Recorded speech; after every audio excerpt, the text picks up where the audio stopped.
Ninguém.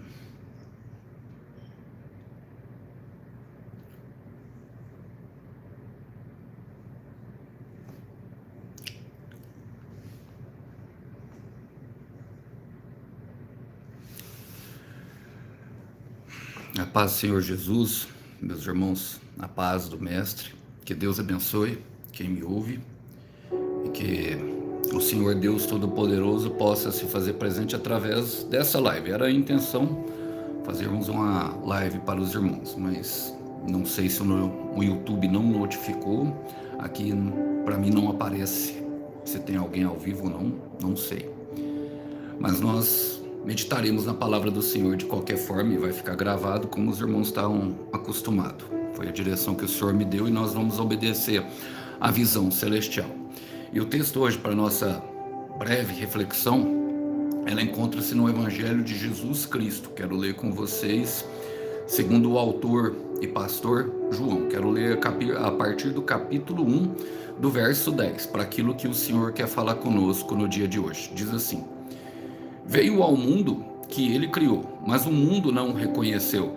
Veio ao seu próprio povo e eles o rejeitaram. Mas a todos que creram nele e o aceitaram, ele deu o direito de se tornarem filhos de Deus. Eles não nasceram segundo a ordem natural, nem como resultado da paixão ou da vontade humana, mas nasceram da vontade de Deus. E glória a Deus por essa palavra. Irmãos, desde o início da palavra, desde o início daquilo que o Senhor traz para nós, ele sempre desejou ter um relacionamento com a humanidade. Ele sempre desejou ter um relacionamento com o seu povo, com a sua criação. Nós somos criação e ele é o Criador. E há um desejo no coração de Deus que justamente esse relacionamento aconteça. E ele de fato acontece justamente com a vinda do Senhor Jesus Cristo. Eu costumo falar que o maior fato do mundo não foi o homem pisar na lua, mas sim Deus em forma de Jesus Cristo pisar na terra. E João está relatando isso aos gregos, aos irmãos, aqueles irmãos que provavelmente faziam parte ali da igreja da Grécia, apresentando ele como o Logos de Deus, como a palavra, Cristo, a palavra eterna. E através desses versículos ele traz justamente a ideia para nós de que Cristo gostaria de se relacionar com a sua igreja, com o seu povo, com a sua criação. Nos tornamos igreja a partir do momento que aceitamos o Senhor Jesus Cristo e a missão que a palavra nos incumbe, nos comissiona a realizar. E pensando nisso, eu quero fazer algumas aplicações pertinentes a esse texto. A palavra diz assim, veio ao mundo que ele criou, mas o mundo não reconheceu. Irmãos, olha, um relacionamento correto com Deus, ele começa justamente do conhecimento dele e da sua natureza. Por isso ele nos deixou a sua palavra, por isso ele nos deu acesso, por meio da sua palavra, a algo maravilhoso, que é o acesso ao relacionamento com ele. Olha, a palavra fala, veio ao mundo que ele criou. Ele veio aqui, irmão. Isso mostra justamente uma clara intenção de se relacionar. Ele veio, mas o mundo não o reconheceu. Não o reconheceu como? Como Deus, irmão. Não reconheceu Jesus Cristo como Deus. Jesus Cristo é a expressão perfeita do caráter do Pai. A palavra nos diz isso, que ele refletiu a glória do Pai. Ele se fez pequeno justamente para que esse relacionamento começasse. Antes, na verdade, já tinha começado por meio da nação de Israel, mostrando como seria uma sombra. Mas depois, por meio de Jesus Cristo, por meio da fé naquele que é o Filho de Deus, esse relacionamento ele seria concretizado por meio da fé, por meio daquilo que nós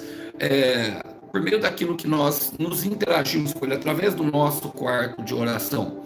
Olha, em Colossenses capítulo 2, versículo 2 e 3 fala: eis que tenho pedido a Deus para vocês que sejam encorajados e unidos por fortes laços de amor, e que tenham a preciosa experiência de conhecerem a Cristo com real convicção e clara compreensão, porque o plano misterioso de Deus, agora finalmente revelado, é o próprio Cristo. E ele foi revelado naquele momento. Eu coloquei no título como o Senhor do momento, porque ele se apresenta a cada um de nós em um momento, normalmente de um momento de dificuldade, mostrando através dos discípulos como, das histórias que ele teve ali com aqueles 12 malucos, como seria, como isso aconteceria, como isso ocorreria.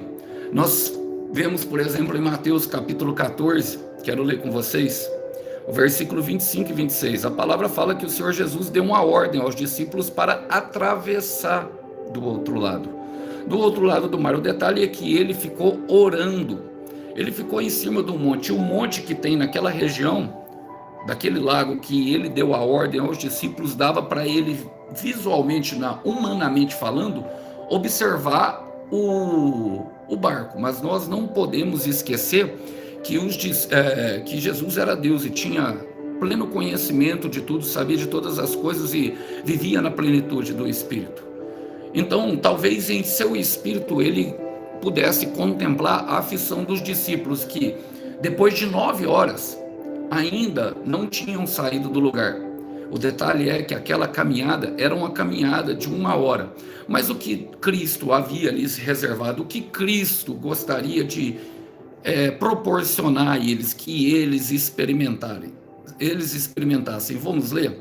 Mateus capítulo 4, versículo 24 e 25 diz assim: E no lago os discípulos estavam em dificuldades, pois o vento tinha se levantado e eles lutavam contra o mar agitado. Já de madrugada, Jesus veio até eles caminhando em cima da água.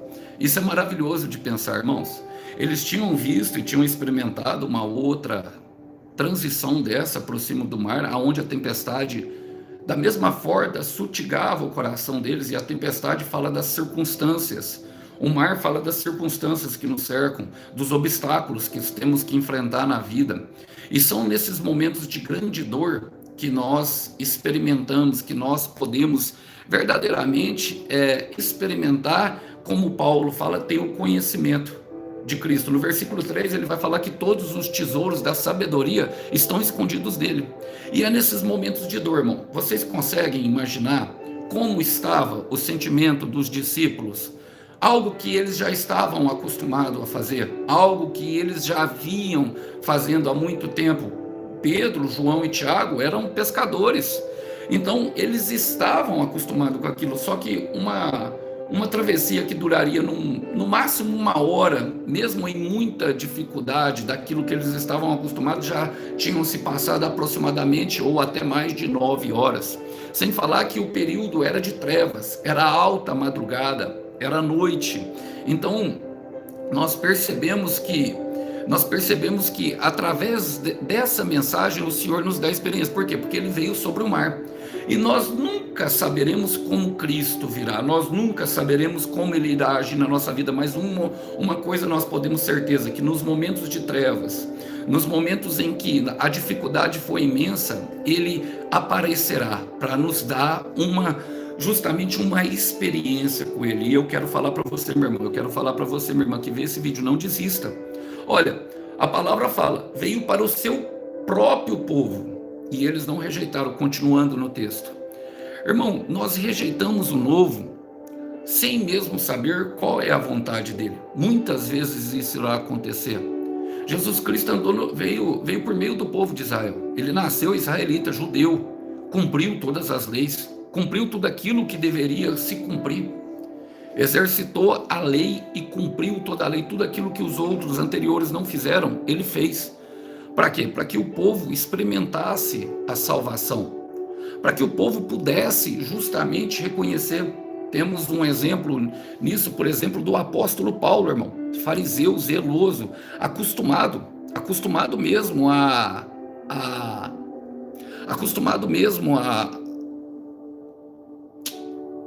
cumprir todas as exigências da lei.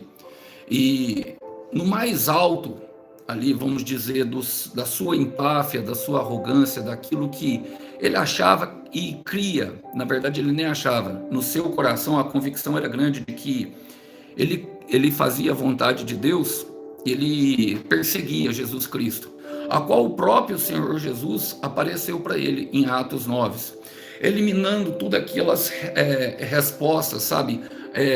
Trazendo incertezas em meio a respostas prontas que ele já tinha dentro do seu coração, mostrando para ele a verdadeira realidade espiritual se refletindo naquilo que era o natural. Deixou ele nu, pobre e cego. Aquele que mandava nos outros, naquele momento dependia. A palavra conta em Atos 9 que os irmãos tiveram que pegar na mão dele. E aquela aparição de Cristo mostrou para ele como era a realidade espiritual. E muitas vezes somos assim. Muitas vezes a luz vem justamente porque nós não a reconhecemos. Olha, veio ao seu próprio povo, mas eles o rejeitaram. Paulo vivia esse momento de rejeição, perseguindo. Mas depois de um encontro, irmão, o que aconteceu? Paulo, Filipenses 3, versículo 8, ele fala: sim, todas as outras coisas perdem o valor quando comparadas ao ganho inestimável de conhecer a Cristo Jesus, meu Senhor.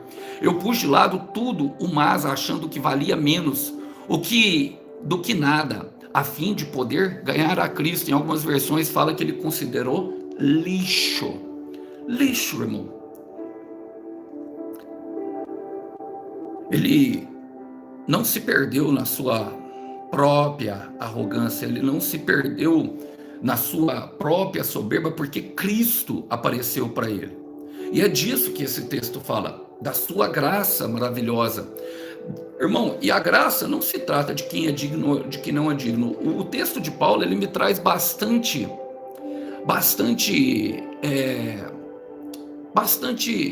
esperança sobre aquelas pessoas que ainda andam em trevas, que ainda não o reconheceram, que ainda assim, de alguma forma, continuam o rejeitar. Por quê, irmão? Porque em algum momento ou outro, eles podem ter um encontro através de um pedido. Inclusive, o nome Saulo, na etimologia da palavra, significa aquele que pedido foi a Deus. E o nome Paulo significa pequeno. Aquele que era humilde, que era grande e soberbo, se tornou pequeno. Começou a ser chamado de Paulo. E como que isso acontece? Não se dá a certeza, meu irmão. É através de uma experiência com o Espírito Santo. Mas a palavra fala justamente em Salmo 24, no versículo 3 e 4, quem será capaz de subir do monte do Senhor? Quem será capaz de entrar no seu santo lugar? Somente quem tem as mãos limpas e o coração puro, quem não se volta para a mentira nem jura falsamente. Logicamente, irmãos, será necessário um encontro com o Todo-Poderoso, será necessário vivenciar uma experiência com Ele, para que nós venhamos a identificar essa necessidade de lavar as mãos. Lavar as mãos fala daquilo que é lavar o opróbio, lavar aquilo que nós usávamos para fazer, para cometer pecados, para agora trabalhar para Ele. A mão fala do trabalho na palavra de Deus. A mão traz essas informações. E com um coração puro, e um coração puro, purificado, fala das águas do batismo, só vem mediante. Há uma oração, vem mediante. Há momentos em que nós vemos que as respostas que nós tínhamos para a nossa própria vida, ela se encontra justamente com a pureza do coração de Cristo, e deixamos que o Espírito Santo venha a nos transformar, irmão. Enquanto isso, nós andamos igual o povo de Israel, irmão, rejeitando. Olha, João continua falando, mas a todos que creram nele e o aceitaram, ele deu o direito de se tornarem filhos de Deus. Vocês percebem que João, ele faz justamente uma relação daqueles que não aceitaram com aqueles que aceitaram, irmão. E é pela fé que nós temos acesso. É crendo, irmão. É pela fé que nós temos acesso às bênçãos. É pela fé que nós vivenciamos esse momento de transformação. É pela fé, é dando os passos de fé, crendo nessa palavra. Por isso eu comecei falando nessa live que um relacionamento correto com Deus começa do conhecimento dele. E como que se dá esse conhecimento, irmão? É bem simples, nós abrimos o coração para que a palavra, experimentamos a palavra, e isso se deu com os discípulos, eles vivenciaram. Paulo também conhecia a palavra, mas não tinha tido uma experimentação, um encontro real com a palavra. Quando nós abrimos o coração para a palavra, quando nós abrimos o coração, abre-se espaço para a mensagem.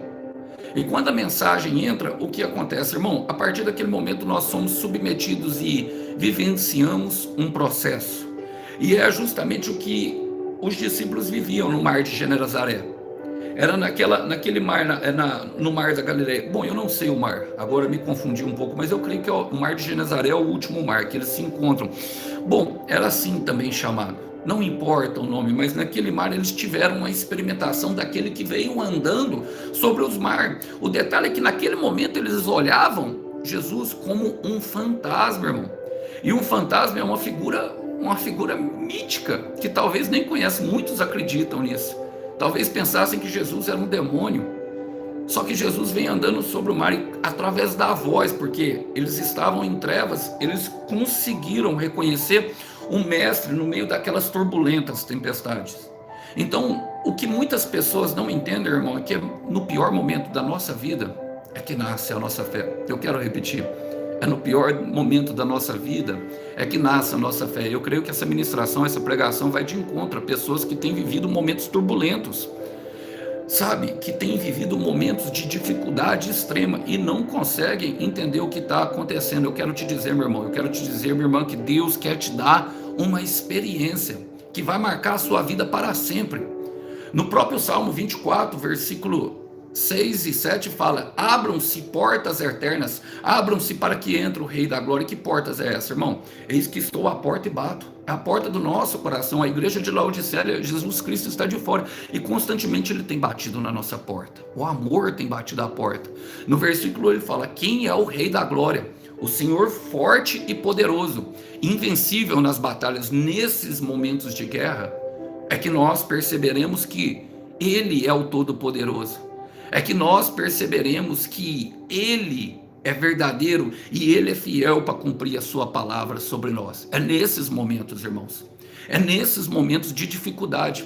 Porque como podemos conhecer o Deus que opera milagres? Se não houver um impossível em nossa vida, como podemos conhecer o Deus que derrama graça se nós, com nossas próprias mãos, construímos os nossos castelos e cremos que não precisamos da graça dele? Como conhecer o Deus que vivifica se não houver algo morto em alguma parte da nossa vida? Como conhecer o Deus que ressuscita se não houver morte? Então precisamos entender que vamos passar por esses momentos. Olha, agora ele deu o direito, todos que aceitaram, irmão, é pela fé que nós temos acesso. Filho fala justamente de direito, e ele fala, ó, para partir por final, não nasceram segundo a ordem natural, nem como resultado da paixão ou vontade humana. Irmão, nós não podemos fazer nada. Ele fala, sem mim, nada podeis fazer. Eu quero repetir isso, sem mim, nada podeis fazer.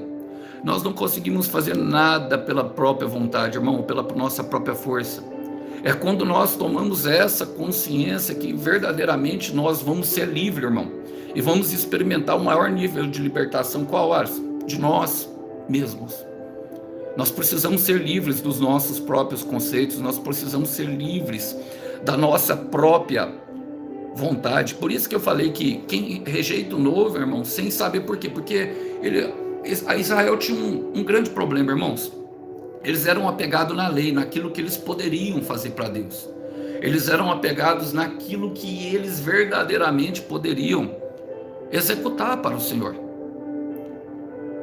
A religião nos ensina isso. Sabe que nós podemos obter a graça, mas o que João está falando, estes não nasceram segundo a ordem natural, nem como resultado da paixão ou da vontade humana. Eu não estou dizendo que não precisa ter vontade, irmãos. Não estou dizendo que não precisa ter paixão, sabe? Não, principalmente com o Senhor Jesus. Quem me conhece sabe o quanto eu levo ele muito a sério. E eu quero que vocês declarem, leve ele muito a sério, irmão. Leve ele muito a sério. Olha, em Efésios 2, no versículo 8, vai falar para nós como que funciona isso, irmão. Fala assim, ó, pois é pela graça que vocês são salvos, mediante a fé em Cristo. Isso não vem de vocês mesmos, é uma dádiva, um presente. Basta-nos apenas, meu irmão, receber. A salvação não é recompensa pelo bem que fizemos. Portanto, nenhum de nós tem mérito nisso. É justamente para que nós não venhamos a nos gloriar, mas ela nos prepara justamente para andar nas obras que de antemão É uma aceitação de um caminho a qual ele já preparou, a qual ele já nos conhecia. E a palavra fala no final, ele fala assim, ó, mas nasceram de Deus, da vontade de Deus. Sabe por quê, meu irmão? Sabe por quê, minha irmã? Porque sempre será pela graça. Só é possível escapar das trevas, irmão. Só é possível escapar das trevas, minha irmã, pela graça. É pela graça, para que nós não venhamos a nos gloriar, para que nós entendamos que é uma dádiva. Viver é uma dádiva. Viver é algo poderoso. Viver é algo que nós possamos experimentar. E eu quero terminar essa transmissão. Apareceram poucos irmãos ali para mim. Eu não sei, eu não estou tendo acesso ao chat ao vivo. Eu tentei programar e estou tentando desde ontem uma luta, mas eu creio que a palavra ela vai chegar a quem precisa, quem de fato, porque é pela graça que ele faz, é da vontade dele que algumas pessoas conheçam esse favor imerecido e que venham a viver realmente em luz, irmão, porque somente a luz pode trazer, a vida dele é a luz, somente a luz pode trazer clareza do caminho que nós devemos seguir, do propósito que nós temos. Isaías 9:2 fala, o povo que está andando na escuridão verá uma grande luz, essa luz vai brilhar. Eu quero fazer uma pausa. Você percebe que o autor Isaías fala que é o povo que está andando na escuridão. Quem está andando na luz, irmão. Não precisa, quem já conhece os seus próprios caminhos, igual Paulo achava, sabe, não verá. Essa luz vai brilhar e iluminar a todos que vivem na região da sombra da morte. Deus faz crescer uma grande nação e aumentou a sua alegria. Eles se alegram diante do Senhor como lavradores, quando chegam para a colheita. Outra pausa. Lavradores, meu irmão, é para um trabalho, é para um propósito específico. Como os soldados que venceram uma batalha e repartem as suas riquezas tomadas na guerra. E aqui eu quero fazer a parte final, porque o Senhor não está preparando uma creche, minha amada, Ele está preparando soldados, gladiadores de verdade, mas que conquistam, porque vão se alegrar e repartir, irmão, compartilhar aquilo que ganharam na guerra. Sem guerra, meu irmão, nós não viveremos paz. Nós precisamos nos levantar em favor do nome, em favor daquilo que Ele nos chamou para fazer e entender, sabe, compreender que é a mão do Senhor que faz todas essas coisas. Inclusive no período de trevas Ele está lá, batendo na porta, às vezes nos livrando, às vezes nos guardando. E o fato, meu irmão, minha irmã, de você estar vivo e sentir dor é porque ainda há destino.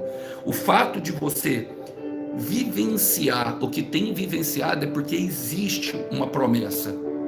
Agora, o que precisamos fazer? Dar passos acertados de fé, caminhando em propósito e crendo que Ele é com nós e que Ele nos ama e que Ele quer ter, sim, o propósito é esse relacionamento vivo.